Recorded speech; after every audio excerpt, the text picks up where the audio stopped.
കുറത്തിക്കാട് ശുദ്ധജല പദ്ധതിയുമായി ബന്ധപ്പെട്ട് റെയിൽവേ ട്രാക്കിന് കുറുകെ സ്റ്റീൽ ബ്രിഡ്ജ് സ്ഥാപിക്കുന്നതിനുള്ള നടപടികൾ അതിവേഗം പൂർത്തിയാക്കിയത് തന്റെ ഇടപെടൽ മൂലമാണെന്ന് കൊടിക്കുന്നിൽ സുരേഷ് എം.പി. പറഞ്ഞു.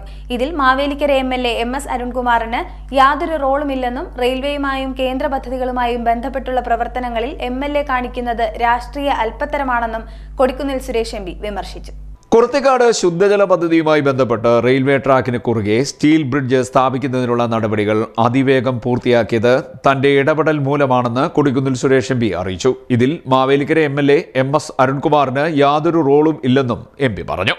റെയിൽവേയുമായും കേന്ദ്ര പദ്ധതികളുമായും ബന്ധപ്പെട്ടുള്ള പ്രവർത്തനങ്ങളിൽ എം.എൽ.എ. എട്ടുകാലി മമ്മൂഞ്ഞ് ചമയുകയാണെന്നും ഇത് വികസന പ്രവർത്തനങ്ങളിൽ എം.എൽ.എ. കാണിക്കുന്ന രാഷ്ട്രീയ അല്പത്തരമാണെന്നും കൊടിക്കുന്നിൽ സുരേഷ് എം.പി. ആരോപിച്ചു. കേന്ദ്ര പദ്ധതിയായ ജൽജീവൻ മിഷൻ ഉദ്യോഗസ്ഥരുമായി മുൻപ് നടത്തിയ യോഗത്തിൽ അവർ ചൂണ്ടിക്കാട്ടിയ പ്രധാന പ്രശ്നമെന്ന നിലയിലാണ് കുടിവെള്ള പദ്ധതിയുമായി ബന്ധപ്പെട്ടുള്ള വിഷയത്തിൽ ഇടപെടൽ നടത്തിയത്. റെയിൽവേ ട്രാക്കിന് കുറുകെ പൈപ്പ് സ്ഥാപിക്കുന്നതിന് റെയിൽവേയുടെ സേഫ്റ്റി വിഭാഗത്തിന് അനുമതി ലഭ്യമാക്കുന്നതിനായി ദക്ഷിണ റെയിൽവേ ജനറൽ മാനേജറുമായി താൻ ചർച്ച നടത്തിയെന്നും തുടർന്ന് തിരുവനന്തപുരം ഡിവിഷണൽ റെയിൽവേ മാനേജർ തന്നോടൊപ്പം മാവേലിക്കര സ്റ്റേഷനിൽ സന്ദർശനം നടത്തുകയും ചെയ്തുവെന്ന് എം.പി. പറഞ്ഞു.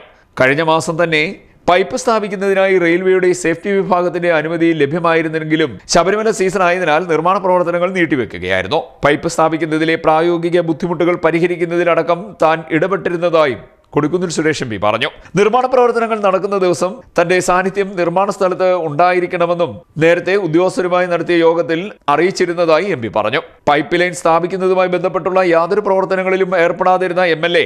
അനുമതി ലഭിച്ചതിന് ശേഷം ഇടതുപക്ഷക്കാരായ ചില ഉദ്യോഗസ്ഥരുടെ സഹായത്തോടു കൂടി നടത്തിയ രാഷ്ട്രീയ നാടകം മാത്രമാണ് കഴിഞ്ഞ ദിവസത്തെ സന്ദർശനം. വികസന പ്രവർത്തനത്തിൽ രാഷ്ട്രീയം കലർത്തുന്ന ഇത്തരക്കാരായ ഉദ്യോഗസ്ഥരെ നിലയ്ക്ക് നിർത്താൻ തനിക്കറിയാമെന്നും ബന്ധപ്പെട്ട മന്ത്രാലയത്തിൽ ഇത്തരക്കാർക്കെതിരെ നടപടി സ്വീകരിക്കുവാൻ പരാതി നൽകുമെന്നും എം.പി. പറഞ്ഞു. CDNet news Mavelikkara.